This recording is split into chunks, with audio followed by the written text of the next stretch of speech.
how to silently post on Instagram. So in order to do that, head over right here to your profile, and then from in there, click on this plus icon. You can see in here this new feature called Post Directly to Profile. So click on this right here, and then just put in here any photos or videos that you want to actually upload. So I'll head over and then just choose this ones right here, and then click on next.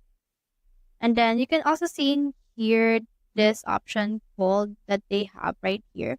So let me show you what it looks like. People can see this particular post, but they won't be able to not in feed right here. So if they visit your profile, they should be able to see it, but they won't be able to see this on their feed. So click on this next, and then just edit it to your liking. And then as you can see right here, they also have in here this one, which means that you will be able to silently post it. Just click on the share right here. Now this will share this to your profile grid, but not to the feed that will show up on other people's feed on Instagram. So that's how you silently post on Instagram. Hope we help.